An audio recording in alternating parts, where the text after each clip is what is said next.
Bonjour et bienvenue à un autre épisode du balado de Chicks and Machines. Mon nom est Cindy Martin et je vous souhaite la bienvenue, que vous soyez sur les ondes de BPM Sport ou encore sur le web. On est content que vous soyez là. Et si pour vous, c'est la première fois que vous nous écoutez, Chicks and Machines, là, je vous explique un peu, c'est un média qui met les femmes en avant-plan dans les sports motorisés. Mais messieurs, vous êtes aussi les bienvenus. On vous oublie pas. Vous allez triper avec nous autres parce que c'est une belle heure de sport motorisé. Et en plus, on a un gars autour de la table aujourd'hui. Justement, aujourd'hui, on a Hugo Hamel qui est avec nous, Gabrielle Houle, Annie Martel. Mais avant de leur parler, on va lancer l'introduction. Le balado Chicks and Machines est présenté par Can-Am sur route, la route au féminin, Daimler Chrysler et Blainville Chrysler, Lagapierre et Léo Harley-Davidson. Ici, c'est les femmes qui donnent l'info. On a du beau contenu pour vous aujourd'hui. Justement, Annie, tu vas bien? Oui, très bien. Et toi, Cindy Martin, la grande voyageuse? Ben oui, je reviens tout juste d'un beau voyage en Californie. C'est pour ça les petits yeux. Oui, c'est pour ça les petits yeux. Je suis arrivée ce matin. Donc, voilà, tout fraîchement débarqué de l'avion. Annie, tu nous as préparé un sujet. J'aime ça ce que tu nous as préparé aujourd'hui. Oui, on va débattre un petit peu de l'image de la femme à une certaine époque, puis encore aujourd'hui, qui persiste. Alors, je suis contente, on a un gars en plus autour de la table avec nous. Donc, j'ai hâte d'avoir ta perception. Là. Je vous dis pas c'est quoi, mais je vous dis ça va soulever quelques débats. On aime ça, les débats. Ouais. Gabrielle Houle, bonjour. Première fois avec nous. Oui, hein, salut. Moi, je suis trop contente d'être là aujourd'hui. J'attendais ça avec impatience. Yes! Puis tu nous jases en plus d'une belle nouveauté qui a fait couler beaucoup d'encre dans l'industrie. Oui, je vous parle d'un nouveau venu dans le monde de la moto. Je vous en dis pas plus, mais ça a fait couler beaucoup d'encre. On en a parlé énormément. Oui. Puis ça va amener encore une fois un beau débat, je pense, autour de la table. On est dans thématique débat, je pense. Oui, c'est ça. Ouais. Aujourd'hui, on débat. Sortez le ring, les gars, puis la Ting, boîte. ting, ting. Ah oui, la boîte. Ah oui, on est rendu là. Je suis genre Jello, moi, tu vois. Hugo qui est propriétaire de Offroad 227, un concessionnaire à Venise en Québec, un jeune concessionnaire quand même. Ben, un tout nouveau concessionnaire. Merci Ouais. beaucoup de m'avoir. Je suis bien content, super énervé, Merci puis bien d'être content de là. vous voir. Merci d'être là. Écoute, on va jaser avec toi. La pandémie n'est pas tout à fait finie. On parle encore de la COVID. Et outre que la COVID en tant que telle, ça a eu beaucoup de répercussions dans plusieurs facettes du marché, mais ça a eu aussi beaucoup de répercussions dans les sports motorisés. C'est incroyable. C'est sûr que, écoute, on n'est pas rendu encore, mais il va falloir prévoir des délais puis s'attendre à d'autres attentes, puis que ça sera peut-être pas aussi instantané qu'est-ce qu'on est habitué d'avoir. S'armer de patience. C'est Ouais, ça qu'il faut exactement. se dire. Exactement. Ouais. Puis avant de parler de ce qui s'en vient, je veux qu'on parle un petit peu de ce qui s'est passé. Ça a été comment pour vous autres, toute cette gestion-là des attentes de vos clients? Mais dans notre cas, nous autres, chez Offroad, c'est un petit peu différent parce qu'on a ouvert au début de la pandémie, juste un petit peu avant. Fait qu'on avait des attentes qui étaient un petit peu différentes. Sauf que, écoute, c'est sûr que, nous, ça a fait un gros boom. Puis après ça, ben, c'est de réussir à avoir les pneus, réussir à avoir les pièces, réussir à avoir des casques, des lunettes, n'importe quoi. Les délais sont assez incroyables. Puis, ben, on a augmenté les quantités. C'était sûr que ça a été difficile. Puis là, ben, quand on arrive dans la motoneige, ben, ça, c'est un autre monde qui est encore pire là, que le reste de qu'est-ce qu'on voit. Puis les clients géraient ça comment, cette attente-là? Parce que, bon, c'est des gens passionnés. On parle de motoneige, de moto, de VTT, de bateau. C'est des gens qui, souvent, ont une courte période pour pratiquer leur sport motorisé. Les clients géraient ça comment? Écoute, il y en avait de tous les, toutes les tous les sortes. Hein. C'est sûr qu'il y en a qui sont bien compréhensifs et qui disent, ben écoute, c'est pas de votre faute puis on peut pas rien faire. T'en avais d'autres qui pouvaient faire 42 appels, 42 différents tests pour essayer de voir, pour faire d'autres choses pour le réussir. Mais en bout de ligne, honnêtement, c'est de se céduler d'avance. C'est de dire, regarde, on va se prendre bien d'avance, on va booker nos choses, on va réparer nos choses, on va faire ça d'avance. Puis est-ce que tu as beaucoup, tu sais, je suis quand même un peu aussi dans l'industrie, pas motoneige, mais moto, mais moi, ce que je commence de plus en plus à entendre, c'est que la COVID a le dos large. Ouais. Est-ce que toi, en tant que concessionnaire, tu dis la même chose, que ça peut être un prétexte pour certains constructeurs de ralentir un petit peu la production pour pas avoir trop de véhicules qui restent en inventaire? Je te pose la question. Bien, j'ai la chance de jaser beaucoup avec le monde d'affaires aussi, puis je pense que la chaîne est débarquée au niveau de la production. Ça a commencé avec les produits principaux, les matières premières, puis après ça, la fabrication, puis la modification de ces choses-là. Puis ce qui arrive, c'est qu'il a manqué de ressources par après. Puis le manque de main-d'œuvre Le aussi, manque de peut-être? main-d'œuvre, tu sais, le monde a voulu, la plupart des gens veulent couper le nombre d'heures, descendre à 35 heures, puis ça coupe des ressources, puis ça coupe ça. Fait que, non, c'est pas la COVID, mais c'est juste que le symptôme est arrivé en même temps. La COVID est arrivée en même temps que toutes ces heures-là qui disparaissaient, le monde qui avait en moins, ainsi de suite. Puis ça fait boule de neige, là. Ah oui, c'est incroyable. Puis quelque chose avec les manufacturiers de bateaux, principalement, eux autres, ils le savent, t'en as encore au moins pour 3-4 ans. C'est-tu la même réalité dans le bateau, justement? Parce que là, c'est pire? C'est pire dans le bateau parce que les usines qui fabriquent les bateaux ont beaucoup moins de monde que les grosses entreprises, que les Suzuki, que les Bombardier, que les Harley, que peu importe. Puis, eux autres, là, quand ils ont 25 personnes puis que là, ils n'ont pas de matériel pour 2 mois, ils coupent ces personnes-là. Ces personnes-là se trouvent un autre job. Quand ils reçoivent le matériel, ils n'ont plus les ressources pour les faire. Fait que les bateaux, nous, on vient de recevoir nos bateaux qui étaient censés d'être 2022, mais qui sont des 2023, mais on les a reçus il y a 3 semaines. Donc, on sait qu'on a des bateaux pour l'année prochaine, mais je veux dire, c'est une chaîne qui est vraiment débarquée. Puis là, faut que tu bookes tes moteurs qui sont en conséquence avec les bateaux. C'est un peu particulier. Puis là, tu parles de manque de main-d'œuvre. Je sais, Annie, on a eu la conversation avant d'entrer en onde que toi, c'est difficile. Est-ce que tu le sens? Là, on parle des grosses industries que c'est difficile, mais est-ce qu'à plus petite échelle, dans vos magasins, c'est difficile? Dans nos magasins, c'est difficile. Côté service, c'est là où on va avoir plus de difficultés à trouver des gens. On est une jeune firme. De notre côté, on est un peu plaisant, dans le fond. Il y a une gang qui veut s'en venir chez nous, puis ça, c'est quand même le fun. Mais je on s'excuse, on est chez la Gabière présentement et quelqu'un semble rentrer. Il y a des sons inexplicables. Un fantôme, je sais pas. On sait pas, ça va être longtemps comme ça. Là. On va juste peut-être prendre... On va continuer, désolée. Mais tu sais, tu parles de main-d'œuvre, puis là, tu sais, je veux revenir parce que là, la saison de motoneige arrive à grands pas. Puis je prends l'exemple de mon père qui, en ce moment, est en train de se magasiner de motoneige, qui a appelé chez quelques concessionnaires au Saguenay-Lac-Saint-Jean, puis que lui, il en trouve pas. Puis là, les modèles de motoneige usagés sont quand même assez élevés.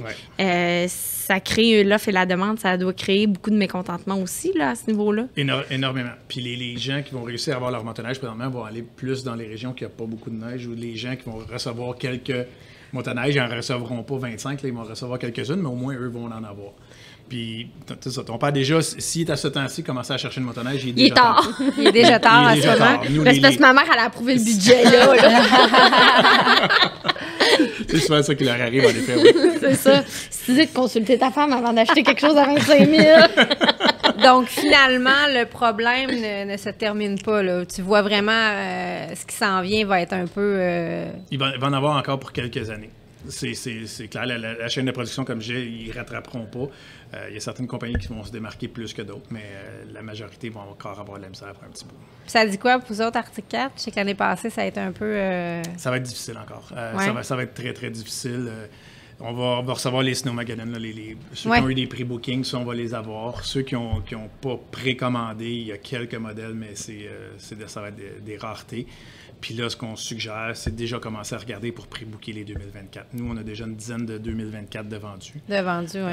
Donc, on n'a pas les prix, on ne sait pas le modèle exact, on a des bonnes idées, on sait qu'est-ce qui s'en vient, on est capable de les enligner. Mais c'est la meilleure façon d'avoir quelque chose. Les clients peuvent avoir des surprises là, au niveau du prix. S'ils décident de changer un modèle, de l'upgrader, le prix habituellement va augmenter aussi. Ça peut arriver. En général, ils sont assez réalistes quand même. Là. Je veux dire, ils ne vont pas prendre un modèle puis l'augmenter de 25 oui, il peut avoir une centaine de dollars, une couple de centaines de dollars, mais je veux dire, oui, c'est des risques. Mais sauf qu'ils ne sont pas attachés avec ces commandes-là. Puis, mettons, c'est quoi que tu donnerais comme conseil aux gens? Est-ce que c'est de se tourner vers l'usager?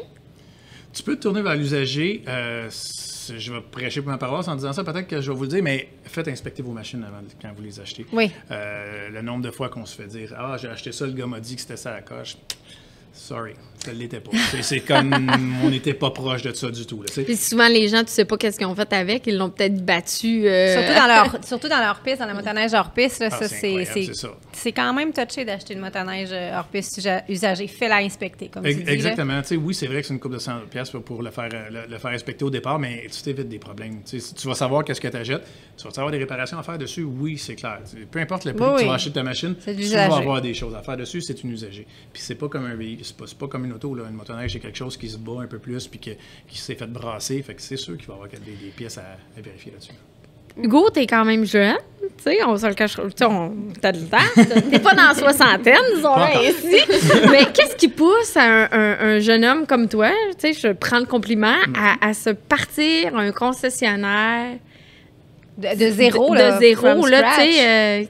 Encore de nos jours, quand on dit que l'industrie est quand même assez difficile, il y a de plus en plus de joueurs, ça se bat quand même un peu pour des parts de marché, surtout dans ton secteur, dans le coin de Venise, en Québec. Qu'est-ce qui t'a poussé à te lancer là-dedans?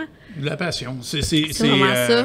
Puis c'est un domaine qui est très, très difficile à intégrer. C'est pas la peau du tu gain. commences à leur jaser à ces compagnies-là, ils veulent pas te voir parce que tu n'as pas d'expérience en powersport. Puis là, tu leur dis non, j'en ai une bonne en service à la clientèle. Puis je pense que je vais vous apporter une façon de gérer différente.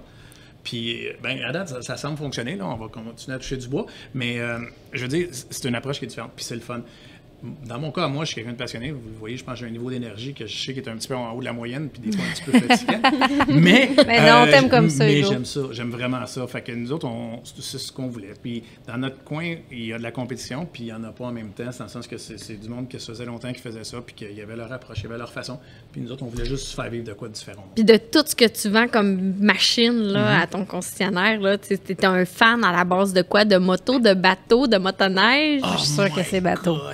Ben écoute, moto-bateau, c'est les deux premiers. OK. Je suis devenu un fan de 4 roues quand j'ai commencé ça. Là, tout dernièrement, je viens de switcher au side-by-side.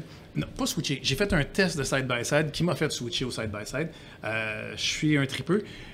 Je suis pas un gros tripeux de motoneige encore, mais je me suis promis que cette année, je donnerais un peu plus une chance. Fait qu'on va voir qu'est-ce que c'est. Que tu as le temps d'en faire? Non, pas du tout. C'est quand tu travailles là-dedans que t'as pas le temps d'en profiter. Ben, Mais c'est surtout ça. quand t'es à son compte, là. C'est ça, mais non, sérieusement, j'ai réussi à en faire un petit peu, mais je n'en fais pas autant que j'aimerais tu en voudrais faire en ou que faire. j'en faisais avant de partir le commerce, ça c'est clair. Puis t'as-tu fait beaucoup de bateaux cet été? Un peu plus que les années passées. J'ai la chance d'être sur le bord de l'eau. Ça m'aide beaucoup. Fait que, tu sais, je veux dire, je pars du garage, je suis à 250 mètres du bord de l'eau. Fait que c'est quand même pas si pire. Fait qu'on a réussi à aller souper un peu plus souvent qu'auparavant. Mais j'ai travaillé 7 jours pas mal tout l'été. Mais les gens qui nous écoutent, là, si vous, peu importe de quel coin du Québec que vous êtes, si vous n'êtes jamais passé dans le secteur de Venise en Québec, soit pour aller faire de la moto ou du bateau, c'est vraiment le paradis pour ça. On se le cachera pas. C'est vraiment paradisiaque. Ah, c'est beau. C'est, tu sais, il y a des petites croisières que tu peux faire sur le lac Champlain, si je me trompe pas. C'est ça. Exactement. Lac Champlain. Mais c'est vraiment le fun. Camping, tout ce que tu veux, là, c'est vraiment un endroit paradisiaque. Là. Ah oui, c'est le paradis terrestre. Moi, j'adore cette place-là. L'été, ça bouge beaucoup. L'hiver, c'est totalement différent, mais c'est aussi le fun. C'est la pêche à la glace, c'est le lac. C'est une vie qui est très proche de la ville quand même. On est à 45 minutes de Montréal, à 25 minutes de Saint-Jean-sur-Richelieu. Puis t'as pas de pont. T'as aucun pont. Fait que le trafic, ça fait pas. Faites-vous de la location? On fait de la location. OK, aussi. On fait de la location de 4 roues de VTT, de 4 roues VTT, excuse-moi, de côte à côte, de bateau l'été. Regarde, De- tu de connais-tu ponton. le coin, toi? Ben justement, ça me fait penser la CF Moto que j'ai essayé cet été. Oui. Je suis partie de Sherbrooke, puis je suis allée jusqu'à Venise en Québec. J'ai Ah oui, me ok. faire un petit snack sur le bord de l'eau. Le resto. Le Shack de Noël. Oui, exact. Ouais. Et c'est comme T'as le repas- Charlotte, je pense? Il y a le Charlot, la Charlotte, Ok, il y a le c'est ça. Shack qui a Mais la le Greg. Shack, c'est euh. le repère. Là. T'as toutes les motos stationnées en avant. Là. C'est parfait. Moi, je suis allée essayer ma CF là, puis on a fait une belle ride. Ah oui, c'est paradisiaque parce qu'on suit le bord de l'eau pendant un bon bout de temps. Fait Ouais. que aussi, les grosses chaleurs, ben, c'est un peu plus frais, c'est le fun. Puis la particularité du lac Champlain, c'est qu'il est vraiment pas creux. Fait que le plus creux que tu as dans la portion canadienne, c'est 15 pieds. OK. Ce qui fait que l'eau vient très, très chaude, ce qui fait un microclimat, puis qui nous fait éviter bien des choses, puis c'est vraiment génial.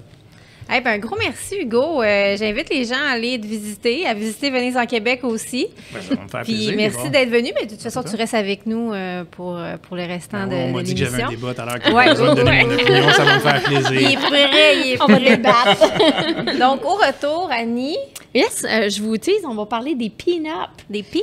Et non pas des peanuts. Avec mon accent. Avec l'accent Annie, des fois, ça Ça peut fait être, mélangeant, c'est ça, non, des peanuts. Excellent. Donc, le monde des pin-up, Annie. Oui, vous vous demandez peut-être quel est le lien avec une émission de sport motorisé. Les pin-up ont été très surutilisés ou très utilisés dans le monde, soit de la moto, mais de l'aviation aussi, mais d'autres sports motorisés. Mais avant de vous raconter un petit peu l'histoire des pin-up, d'où ça vient, et là, pin-up, là, je tiens à vous le dire, c'est la traduction poche, c'est punaise enfoncée. Ah? Non, mais c'est vrai. C'est ça, là. Oh, Annie. Non, mais c'est vrai. Non, mais je vous explique. Parce qu'à l'époque, tu sais, de la guerre, les gars avaient dans leur casier ou dans leur avion ou sur leur mur, peu importe, des photos de femmes qui l'épinglaient avec une punaise, là. Fait que d'où vient le terme pin-up? Ah, je fais votre éducation aujourd'hui. Ben oui. Mais je voulais avoir votre opinion parce que il y en a pour qui les pin-up, c'est comme correct, c'est beau à voir, c'est des femmes qui sont qui s'assument pleinement, puis il y en a pour d'autres qui ont une mauvaise perception de ça. Je vous donne un exemple. Moi, mon père, il tripe sur les chandails Harley avec des pin-up dessus. Puis ma mère, quand elle le voit avec son chandail, bon, t'as mis encore ton chandail de pitoune Harley. Je m'excuse, maman.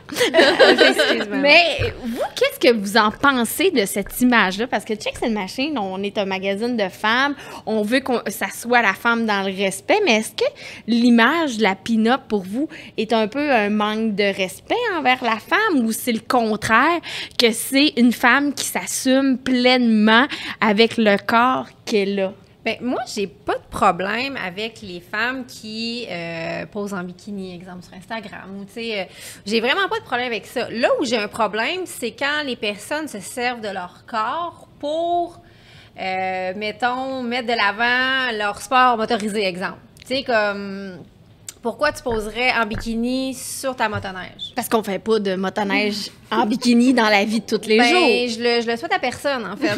Parce que, mais tu sais, mais après ça, que tu poses une photo de toi en bikini parce que tu es à la plage ou parce que tu t'en vas dans un festival ou parce que tu t'es habillée vraiment chic puis belle pour aller au restaurant, puis c'est sexy. Ça, j'ai pas de problème avec ça. Moi, c'est quand qu'on utilise un peu le corps de la femme. Je sais pas si... On a Hugo autour de la table. Toi, les pin-up, est-ce que tu trouves que c'est une image dégradante de la femme ou tu trouves ça beau à voir? C'est une question, hein, polarisante un peu?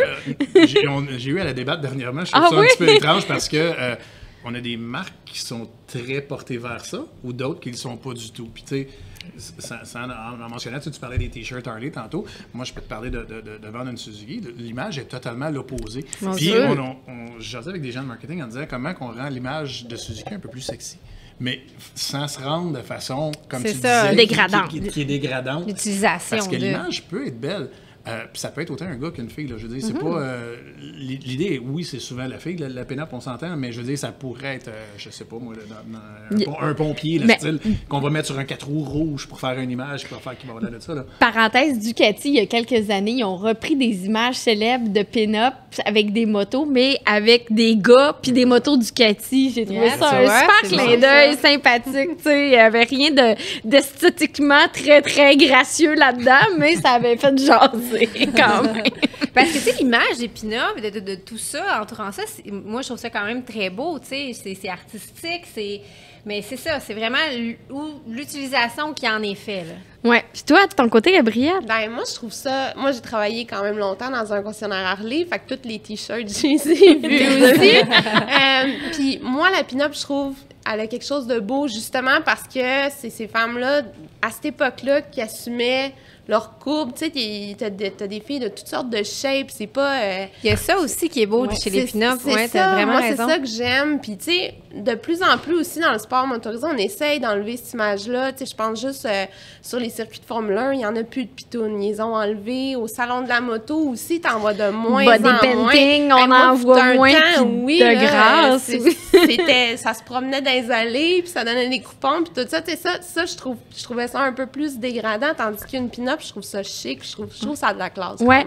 Mais tu sais, tu disais que l'image de la femme un peu avec des formes généreuses, dans une autre vie, j'aurais pu être une pin-up. De la courbe, j'en ai. Mais pour revenir un petit peu à l'histoire de la pin-up, dans le fond, c'est au début de la Première Guerre mondiale. C'est à ce moment-là que les soldats ont commencé à recevoir des photos de femmes qui les encourageaient. Puis, tu sais, ça a commencé à être de plus en plus populaire. Puis, on dit que dans le fond, que la première pin-up qui a été popularisée, ça a été Charles Dana Gibson qui a mis en avant-plan une femme dans le magazine Life. Donc, c'est dans les années 1897. Fait que ça remonte quand même à loin. Puis, ensuite de ça, comme je vous le disais, bon, ben, pin-up, c'est le terme de punaise enfoncée qu'on a dans un board.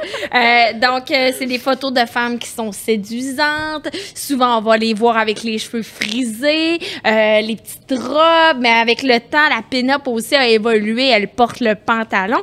Puis, je trouve que ce qui est le fun avec ça, c'est que la pin-up, dans le fond, tu sais, elle a évolué avec le temps. Puis, cette mode-là a aussi perduré. Encore aujourd'hui, on voit des femmes qui ont ce style-là dans la vie de tous les jours, je pense, tu sais, qui assument ce style-là. Puis au niveau de l'aviation, ben c'était hyper populaire. On a vu là à l'époque de la Première, de la Deuxième Guerre mondiale, des avions qui arboraient des peintures de pin-up, tu sais, que c'était pour encourager les militaires à continuer à aller de l'avant, puis à leur dire, ben regarde, il y a quelque chose qui vous attend de le fun après quand vous allez revenir de la mission, tu sais. Puis ensuite de ça, ben ça a été utilisé sur les motos. Là, je parle d'Harley Davidson, mais j'ai rarement vu de pin-up sur d'autres marques de motos nécessairement, mais ça a été vraiment très exploité. Il y a des marques populaires comme Coca-Cola, même Perrier ont déjà utilisé la pin-up, tu sais, pour promouvoir leur marque. Ça a été vraiment populaire il y a plusieurs années, puis ça a fait fantasmer beaucoup de gens, les pin-up. Et question comme ça, selon vous, quelle est la pin-up qui a été la plus populaire dans les 50 dernières années? Oh! Moi, j'irais avec Marilyn Monroe, c'est sûr. Bon point! Ben, c'est ce que je pensais ça. aussi. Marilyn Monroe a vraiment eu l'image de la pin-up, même Par si excellence. on la décrit pas de cette façon-là nécessairement toujours, mais dans le fond, de par sa prestance, son style, les cheveux, ce qu'elle dégageait, ben ça a été vraiment la pin-up la plus populaire qui existait encore à ce jour. Puis, tu sais, on le voit là encore dernièrement, il y a un film qui est sorti sur elle, un documentaire. Fait que ça a vraiment marqué l'imaginaire de bien des gens. Puis, tu sais, pour revenir à la marque Harley Davidson, si on se ramène au monde de la moto, ben, tu sais, ça a été, il y a des affiches encore de nos jours que dans beaucoup de garages de gars, on a la pin-up en photo qui lave la moto, la pin-up policière, la pin-up à la plage. Tu sais, on a toutes les images. Martine, je le sais Martine à la plage. je sais qu'on a toutes les images en ce moment en tête là, de pin-up. Tu sais, je pense au garage. Dans le garage à mon père, il y a la fameuse pin-up qui lave sa moto. J'ai vu. J'allais dans son garage. Ouais, c'est ça. Tu sais, fait que ça a marqué beaucoup l'imaginaire de gens, puis ça fait, comme je le disais, fantasmer beaucoup de gens. Puis ça a été vraiment, là, la pin-up a été ce qu'on dit dans le temps de la guerre, ce qui a remonté le moral aux troupes. C'est fou pareil, hein? Puis penses-tu que ça a aidé à l'émancipation? Faut que je sois capable de le dire. Hey, c'est le jet lag. L'émancipation de la femme. Hey, là-dessus, on va prendre une petite gorgée. Merci à la Gabière de nous abreuvoir. Je pense que tu devrais te mettre à la bière. Wow! Hein, jet lag et vol de nuit, merci. C'est mieux, tu l'as bien dit la dernière fois. Moi, j'ai dit un red flag. Red flag, C'est jet ça. lag. Mais Ouais, pensez-vous que ça a aidé les femmes à justement prendre leur place? Je pense que oui. Je pense que Ben, ça a pu inspirer certaines femmes. Ben oui, parce que, tu sais, je pense que c'est à la même époque où les femmes ont commencé, ben, tu sais, plus dans les années 70, 60, où ce que là, vraiment, il y a eu un mouvement où la femme, tu sais, a décidé que là, ah ouais, on sort, on se met belle, puis, tu sais, je pense que ça l'a vraiment aidé justement aussi avec l'acceptation De soi. Oui, des différents corps, puis tout ça, ce qui s'est peut-être perdu Oui, avec malheureusement, le temps. ça, c'est là. vrai, ça, c'est un bon point, ça. Ouais. Parce que maintenant, les modèles ou les femmes qu'on voit, ben, sont vraiment quasiment filiformes, là, pour la plupart, là. C'est ça, il manque peut-être ce côté-là que la pin-up apportait, les courbes et justement différentes formes de corps. Toi, Hugo, qu'est-ce que t'en penses? Ben moi, je pense que tant que la femme elle s'assume dans ce qu'elle fait puis que c'est pas fait de façon dégradante, je pense que ça peut être bon. Puis si justement, si ça a aidé la confiance, puis j'espérais entendre cette réponse-là, honnêtement, moi, je trouve ça parfait. Là.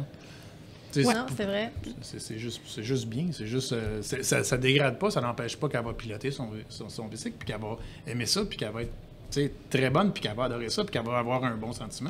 Mais tu sais, je pense, ça me fait penser un petit peu le phénomène des pin-up à la Gentleman's Ride. Oui, mais il y en a des filles habillées comme ça. Je trouve ça tellement beau de voir ça, des femmes qui je veux pas dire qui se costument, mais qui s'imprègnent de ce style-là, de cette mode-là, qui vont participer à cette ride-là. Je pense que je vais raconter mon anecdote, moi. Oui, vas-y. Ouais, t'as vécu un épisode particulier. Moi, j'étais toute contente de participer parce que j'ai participé cette année. J'étais fière de participer. C'est une belle cause. Les gens sont beaux, les motos sont belles. Et j'ai décidé que j'allais m'habiller. Moi aussi, j'allais vraiment embarquer dans le jeu. Fait que je me suis fait un beau kit, puis je l'ai magasiné. Puis j'étais donc bien contente de mon kit, tu sais. Puis j'arrive là-bas, je fais la ride, c'est trippant. En même temps, je faisais une chronique pour le show de moto. Fait que prends des photos, mets ça sur les réseaux sociaux. Et là, j'ai reçu... il y a eu un commentaire d'une madame vraiment fâchée. Bien, ce qu'il faut savoir, c'est que ton kit, à la base, pour que les gens, tu sais, qui n'ont pas vu la photo, dans le fond, tu as un beau chandail blanc avec un petit décolleté. Rien de fou, là, tu sais. Je veux dire, tu t'assumes, tu as des formes, puis tu as une poitrine, disons-là, ici, tu sais. Puis... t'as un petit genre de jumpsuit short. C'est des shorts, puis j'ai des grandes bottes noires. C'est ça. Fait que, tu sais, ce qui est tout à fait approprié pour ce type d'activité-là, ce ride-là, parce que tout le monde se met, je veux dire, en costume d'époque ou se replonge dans ces années-là, ces années folles-là. Puis là, donc, malheureusement... Il y a eu un commentaire qu'on a effacé sur une publication Facebook et j'ai reçu tout qu'un message de haine d'une dame qui disait, dans le fond, que j'étais tout ce qu'il fallait pas être dans le monde des sports motorisés et que mon image était dégradante pour les femmes et que j'étais rien qu'une pitoune sans contenu. Donc, je me suis sentie un petit peu quand même...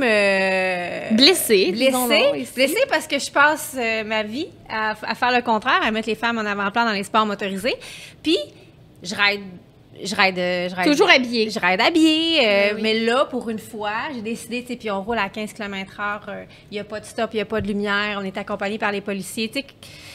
Oui, c'est vrai, je pourrais tomber, mais tu sais, comme je l'assume, là, j'ai décidé... Il y a tellement de monde qui roule l'été en camisole ou en... C'est encore des... Hey, cette semaine, au magasin, il y a un monsieur qui est venu me demander si on avait des crocs Harley-Davidson pour faire de la moto, parce qu'ils s'en allaient rouler en Floride. J'ai manqué de mourir. Non, je peux pas croire. T'aurais dû lui enlever ses clés, je pense que ça aurait été la meilleure chose à faire. Mais on en voit beaucoup sur des trois roues, entre autres. Je suis découragée quand je vois ça, mais en tout cas, fermeture de la parenthèse. Mais c'est ça. Donc là, tu sais, je lui ai comme répondu, puis je sais pas si j'ai bien fait de répondre ou pas, mais tu sais, j'ai répondu que c'est ça, c'était la seule fois, puis que c'était pour un événement, puis que, tu sais, au contraire, je passe ma vie à essayer de mettre les femmes en avant-plan, puis, tu sais... de façon de bon goût, toujours. Oui, tu sais, avec Chicks and Machines, on fait vraiment attention à ça, tu sais, même dans mes réseaux sociaux, je fais attention, fait que... Mais la madame était non, mais tu me lus ta réponse avant de lui envoyer, puis je me souviens, puis c'était tellement bien dit, mais c'est ça, il y a des gens qui sont fermés à ce type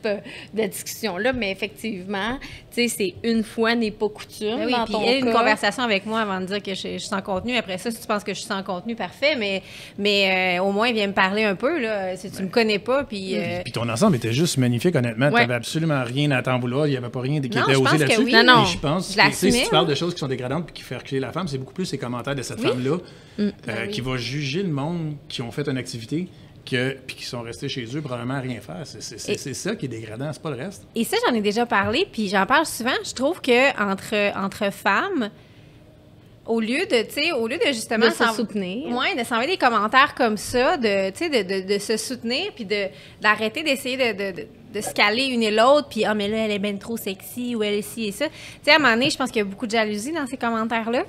Puis on devrait essayer de s'élever tout le monde ensemble au lieu justement de se descendre avec des choses comme ça. C'est pas le fun de recevoir des messages comme ça. Je suis pas insensible non plus. Non. Ça m'a vraiment, tu sais, là. Ouais. Ça m'a vraiment mis un peu tout croche, mais c'est ça, tu sais, les filles, on devrait, tu sais, pensez-y là, avant d'envoyer. Je pense qu'on travaille toutes pour la même cause, puis on veut toutes que les femmes aillent de l'avant. C'est pas parce que des fois il y a une femme qui est plus sexy que c'est dérangeant, puis que tout d'un coup, elle vient donc bien heurter l'image de la femme. Là. Et pourquoi ça serait dérangeant? Mais c'est ça, Je comprends pas ça. Ben, tu sais, quelqu'un va te dire, ben, c'est facile de dire ça, c'est un gars qui dit ça, on sait bien, tu serais tout nu sur un bike, puis on trouverait ça cool, mais non. Ah ouais, Ali? On peut s'en jaser.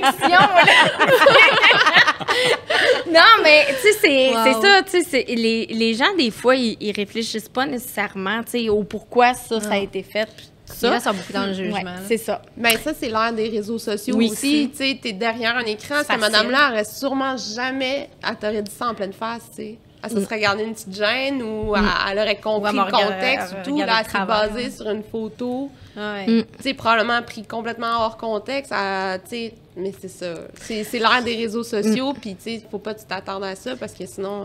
tu finiras Mais à plus. l'époque Non. du début des pin-up, là, si on revient un peu sur Oui. le sujet, ça a été popularisé. Tu sais, je parlais de la Première Guerre mondiale, mais aussi quand les vélos sont apparus.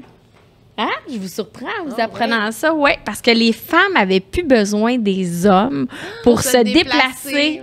Donc, ça a été une émancipation des femmes qui ont Avec décidé les vélos. de prendre le vélo, puis de partir rouler, puis de se débrouiller par elles-mêmes pour se déplacer. Elles n'avaient pas besoin des gars pour mettre, tu sais, d'accrocher la charrue derrière le cheval, puis tu sais, tout le kit. Fait que c'est comme ça que c'est parti.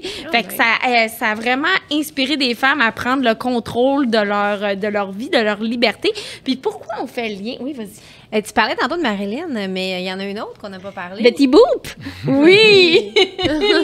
Oui, ça c'est... hein, il y a tellement de choses dérivées de Betty Boop. Hein, il y a encore même les jeunes filles, ils trouvent Ben ça oui. cool, Betty Boop. Elle reste tu sais. encore, là. On la Ouais. voit encore. Ouais, ouais, elle perdure, elle traverse le temps. oui. Oui, vraiment. Puis elle a pas... on dirait qu'elle a pas pris une ride, Betty Boop.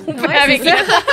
Elle vieillit pas. Ouais. Je sais pas c'est quoi son Puis, secret. pourquoi le lien avec la moto Harley? Ben, je pense que vous allez comprendre. Je dis avec la moto Harley, mais ça pourrait être peu importe avec Chicks and Machine. Ce qui fait que les pin-ups sont populaires parce que c'est l'individualité. C'est que la femme, elle a pas besoin d'un homme pour avancer. Elle est capable d'y arriver toute seule par elle-même. Elle représente l'indépendance, l'expression de soi. Tu vois? Tu sais, être une aime. pin-up, c'est à la fois dire au monde que vous n'êtes pas timide à ce sujet-là, que vous assumez. C'est, je le disais, l'indépendance, le bonheur, la confiance, l'attractivité que vous allez créer chez les gens qui vont vous observer. Tu sais, on ne se le cachera pas, on aime ça quand même, tu sais, avoir un peu d'attention. Fait que Ben oui, être on aime pin-up- ça, Ben s'habiller, oui, s'habiller, oui, tu sais, puis se avoir les maquiller. compliments. Moi, je dis tout le temps, Ben les oui, compliments ça fait encore du de nos bien. jours sont gratuits. Alors, messieurs, ne vous gênez pas d'en dire. Mesdames, donnez des compliments à d'autres madames aussi. C'est le fun. Puis, tu sais, même si on dit que c'est un sujet qui peut être parfois polarisant, ben, tu sais, on aime dire qu'on on déteste les pin-ups, là. Vous comprenez ce que je veux dire par là? Tu sais, dans le fond, on va projeter l'image que « Ah non, ça m'intéresse pas » ou « Je trouve ça un peu dégradant », mais finalement, on trouve ça tout Ben oui. esthétiquement Ben oui, très vraiment. beau et quand même de bon goût. C'est juste que là, tu sais, des fois, on n'ose pas trop le dire. Fait que soyez fiers, messieurs, mesdames, de porter quand même, à mon avis, là, c'est mon avis, de porter des chandails de pin-up, tu sais, d'arborer ça. C'est juste que c'est la femme qui s'assume. Puis, L'indépendance, j'aimais ça, moi. Ouais, vraiment. Fait que vive l'indépendance des dames. Fait que là, faut que ton père il garde ses t-shirts, là. Ben, il n'y a pas le choix. Je me fais un plaisir de lui en acheter à chaque fois qu'on en a des nouveaux, au grand désarroi de ma mère. Mais voilà. Hey, un gros merci, Annie. Et au retour, Gabrielle, on jase une belle nouveauté. Oui, je vous parle des motos Can-Am qui Yes! s'en viennent. Je vous en dis pas plus. On revient. Nous sommes de retour, mais avant d'aller parler avec Gab de Moto Can-Am, je veux juste vous dire merci de nous écouter, merci d'être là. N'hésitez pas à commenter, liker, partager ce qu'on fait. C'est notre plus grande paye, on le dit toujours. On aime ça, on vous répond, on aime ça savoir ce que vous pensez aussi. Hein. N'hésitez pas, on a justement jasé de pin-up. Là, si vous voulez mettre vos commentaires en dessous, là, puis nous dire votre opinion, là, on est super ouvert à ça et on adore ça. Puis allez sur le chicksandmachine.com. BPM, vous allez pouvoir lire tous les articles qu'on a, qui sont mis en avant-plan. Puis les gens nous posent des questions souvent par rapport aux articles qu'on écrit à partir du site Internet. Puis on vous répond, là, on vous rassure, Oui. là, on vous répond. On est vraiment très proactif. Alors n'hésitez pas à aller nous poser vos questions. Puis, tu sais, on a une trentaine de collaboratrices avec Chicks and Machines. Fait que chacune a sa spécialité, Chacun son sport. son sport motorisé. Fait que vous allez avoir de bons conseils pour pouvoir vous aiguiller. Puis comme ça, ben vous allez pouvoir bien vous diriger dans votre discipline avec les conseils de nos pros. Yes. Gab, là, moi, j'ai hâte de les essayer. C'est quand qu'on va pouvoir mettre la main là-dessus? Ben en fait, au printemps dernier, on a appris justement le grand retour de Can-Am dans le monde de la moto. Je dis retour parce que en 1973, il y a eu des motocross. Puis même qu'il avait très, très bien performé sur la scène internationale. Et ils étaient très beaux. Oui, il était très beau, il était jaune et noir. Oui. Ce que Beau look Suzuki a vintage. repris après, là. Commencez pas, vous deux. C'est drôle, la chronique va être longue. Mais bon, donc oui, ils ont annoncé leur retour, pas en motocross, en tout cas, pas encore, mais ils ont annoncé 5 nouveaux modèles. Il y en a 2 qui ont été dévoilés au dernier club. Donc, la Pulse et Origine. Donc, la Pulse qui est une moto de route et plus ville. Et après, on a la Origine qui va être une dual. Et ces 2 motos-là vont être 100% électriques. C'est ça, en plus. Non seulement ils se relancent dans le monde de la moto, mais ils vont en ligne avec l'électrique, là. Oui, donc pas de bruit, un moteur Rotax e-Power, donc 100% électrique. Parce qu'on se souvient que BRP a l'intention d'ici 2026 d'avoir au moins un modèle électrique dans chacun de ses segments. Donc, c'est ça, ça partit fort. Il y a eu beaucoup de débats parce que quand on pense à Can-Am dans le monde du sport motorisé sur la route, on pense Spyder, on pense Ryker.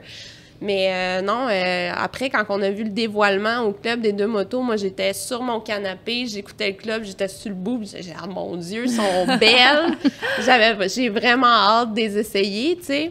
Mais là, après ça, il y a très peu d'informations qui ont été dévoilées. Oui, c'est ça, ça a un peu été agace, là. Ils ont dit, bon, on lance 2 motos, voici une petite photo de loin, puis ben on revient avec ça. Oui. Quoi? Ben, c'est ça, parce que là, dans le fond, ils ont annoncé le full dévoilement pour le club 2024, donc dans 1 an. Fait que ça fait beaucoup de temps à attendre. Je le répète, très agace. Exact. Mais BRP, on est bon là-dedans, je pense. Mais là, tu dis on est Gang bon. d'agace. Parce que pour monsieur, madame, tout le monde Oui. qui ne le savent pas, tu travailles chez Bon BRP. point. Oui, donc je suis dans le secret des dieux. Mais combien ça coûte de soudoyer Ouais, pour c'est avoir ça, des mettons, informations? Ben, y a Une pas caisse assez de 24 de la Gabière? je pense qu'il n'y a pas assez de bière ici. Une coupe de brun? C'est encore drôle, là. C'est plein. Je connais le gars qui a fait. Mais en fait, moi, aujourd'hui, ce que je voulais voir avec vous, c'est à quoi vous vous attendez, en fait. Parce que quand on pense moto électrique, tout de suite, moi, je pense Livewire, qui est une des premières qui est Avec sortie. Zéro, ouais. Zéro oui, aussi, c'est ouais. ça. Donc, moi, je pense Livewire, je pense Zéro, je pense aussi au scooter électrique que BM a sorti cette année, C'est qui vrai. est, tu sais, c'est pas un scooter, c'est pas une zézette, là, c'est quand même un gros scooter. Et donc, on pense à ça. Moi, justement, la Livewire, je l'ai découverte en écoutant Long Way Up, Ouais, que j'ai suivi vraiment là, assidue. c'est pour ceux et celles qui se demandent c'est quoi à la maison, ben, vous pouvez aller écouter ça sur Apple ou sur YouTube aussi. C'est une web série qui a été avec Ewan McGregor, mais aussi Charles Bowman, si Oui, je me trompe pas. exact. Puis dans le fond, ils ont parcouru tu sais, des milliers et des milliers de Ben, ils sont kilomètres en moto. partis de l'Amérique du Sud, puis sont remontés en Ouais. Amérique du Nord. Fait Non, en moto électrique, modifiée un Exact. petit peu pour l'occasion, puis ils ont évidemment eu beaucoup de problèmes, de soucis, parce que veut pas, tu sais, C'est un en Amérique du défi Sud, les supplémentaire. bornes électriques ne sont pas nécessairement chose courante, puis il n'y a pas de Saint-Hubert pour brancher. Ben, c'est ça. Donc là, quand on pense à ça, on se dit, OK, donc là, Can-Am s'en va sûrement dans ce coin-là, sauf que faut quand même réfléchir au fait que la Livewire n'a pas été un grand succès ici. Ben, en fait, je te dirais que Can-Am, il faut qu'il soit patient. Parce que, tu sais, si je vais, là, comme tu parlais de la Livewire, tu sais, oui, il y a certains concessionnaires puis il y a certains marchés qui ont eu de la misère à la promouvoir.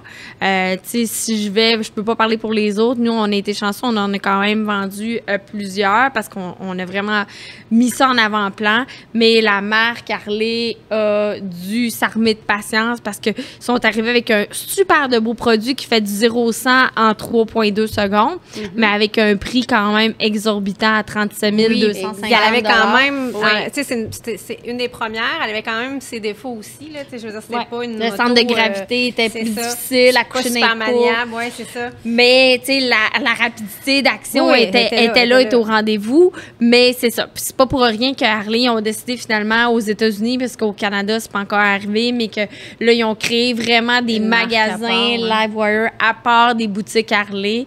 Mais, tu sais, ça a été vraiment là un conflit, un combat avec la clientèle dans le sens que les gens...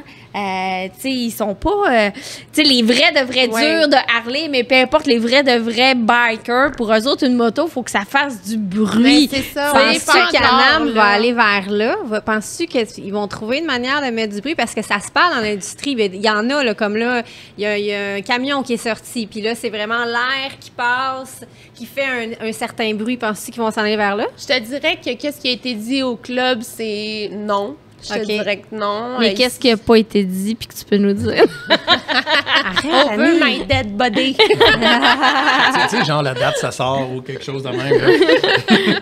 Ben, la production, dans le fond, les livraisons vont avoir lieu pour l'été 2024.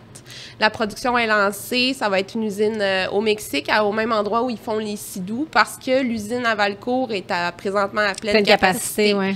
Et on parlait de manque de main-d'œuvre. Ben, c'est ça, c'est leur day-to-day à eux autres aussi. Mais là-bas, la situation est mieux. meilleure. Donc, la production est lancée, tout ça, même que je sais que dans certains concessionnaires, il y a des précommandes qui sont faites. En plus que là, ils ont été dévoilés, les looks, on en sait un peu plus, mais il y avait déjà des précommandes alors que on n'en avait aucune idée c'était quoi. Probablement des employés BRP, mais bon, je m'avancerai pas là-dessus. Mais bref, dans le fond, si on se base, il y a la Zéro aussi, qui a plusieurs familles, plusieurs modèles. J'ai fait des recherches un peu, puis c'est hallucinant là, le nombre de modèles qu'il y a. J'ai eu la chance d'en essayer une, puis Ouais. j'ai vraiment aimé mon expérience, ouais. Mais ils ont comme 3 familles. Ils ont Ouais. une famille de route, ils ont une famille c'était d'enduro, route, ouais. puis de dual, là, plus moto-aventure. Puis ils ont chacune vraiment des specs différents. Une bonne autonomie quand même. Oui, puis avec des prix quand même raisonnables. On Ouais. parle de 21 000, mettons, pour la Zéro SR, comparativement à 37 000 pour la Livewire. Tu sais, Ouais, on s'entend Ils ont que baissé le prix, là. c'est pas le oui, ils ont baissé 36 le prix. 500. Non, je pense qu'ils ont sorti à 27 000, 28 000 là, maintenant, quand même. Donc- Mais tu parles d'autonomie, là, je veux pas te scouper, mais est-ce qu'on Est-ce qu'on on peut- a ouais, un, on a petit- une un idée? bref aperçu? Parce que c'est quand même le nerf de la guerre au niveau du véhicule électrique, tu sais, autant la moto que l'auto. Tu sais, moi, j'ai eu la chance d'essayer une mini électrique, puis Ah oui. j'étais tellement découragée Non, de je voir comprends. 170 km d'autonomie. Je fais même pas le parc des Laurentides Ouais, donc avec... on a-tu des idées avec ça, de fait que, ça? tu sais, c'est un sujet qui On- soulève les débats, là. On n'a absolument aucune information qui peut être dévoilée au sujet de l'autonomie. Si je vais Ok. chatouiller. Non. Non. Je suis pas chatouilleuse. Oh, bon, Mais on n'essayera pas. Mais non, mais vous, dans le fond, pour une moto électrique, mettons là, OK, je vous dis, OK, demain matin, vous devez changer votre bike, vous devez avoir une moto électrique. Ça serait quoi la moto électrique parfaite? À part le Ben, fait qu'il faut qu'elle fasse du bruit. Mais non, mais moi, je pense qu'il faut que la première chose, que ce soit une auto ou une moto, il faut qu'elle fasse le parc des Laurentides sans que j'arrête à l'étape pour faire une charge, tu sais, parce que, tu sais, pour ceux et celles qui le savent pas, je viens du Saguenay-Lac-Saint-Jean. Ouais, je pense que tout le monde le sait, Annie. Tout le monde le sait. Non, au cas où vous êtes nouveau puis que vous nous Mais écoutez, moi, tu sais. mettons, là, quand j'ai essayé la Zéro, là, ce qui me dérangeait le plus, c'est de pas, en bon français, shifter. OK. Moi, d'avoir juste le gaz, là, puis un frein, ça m'ôte toute le plaisir que j'ai de faire de la moto. Même si l'accélération est violente, là, même si j'ai un lifting là, quand je tourne la poignée, là, même si ça tourne super bien. Pour vrai, la Zero, c'est une superbe moto. Mais moi, de ne pas pouvoir shifter, le son, moi, c'est pour un problème de j'aime ça me faire entendre par les autres voitures. Je m'en fous que ma moto pète pas comme une Harley Davidson. Ça me dérange pas, même que ça me tape un peu ses nerfs quand les motos font trop de bruit. Ça me dérange pas. C'est plus pour me faire entendre, puis aussi pour savoir si ma moto est partie ou pas. Tu sais, moi, je suis un peu lunatique, fait que je peux aussi bien la partir puis tourner le gaz sans faire exprès puis que la moto parte parce que ça arrive, parce que les gens ne le savent pas. Puis il peut y avoir quelqu'un devant. Mais c'est vraiment ça, moi, c'est de pas pouvoir shifter. Vraiment. OK. Je sais pas s'ils peuvent trouver quelque chose qui nous donne ce sentiment-là. C'est un peu comme un faux son, un faux une shifter. vibration Là. ou quelque chose. Ben, de c'est ça, dans la Warrior qu'il y a, t'as un battement de cœur qui te bat.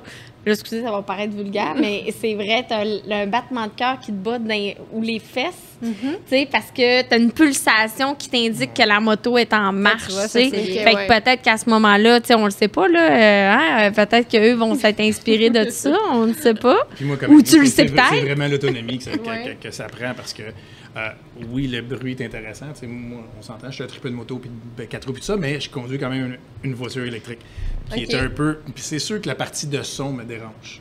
Je la Oui, conduis parce à tous les jours, que puis tu tripes pas 100% j'aimerais ça avoir le dessus. son. Là. Je tripe sur l'accélération, je tripe sur la conduite. Ouais.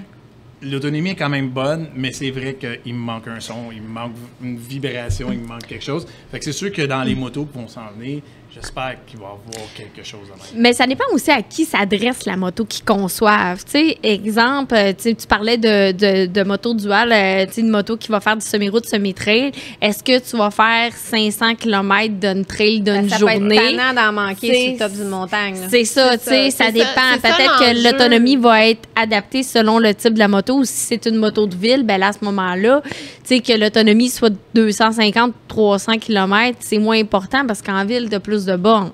Oui. Je dis ça de même. J'essaye de te tirer vers du nez, là. Mais c'est sûr que c'est ça le plus gros enjeu. Puis même, j'amène ça.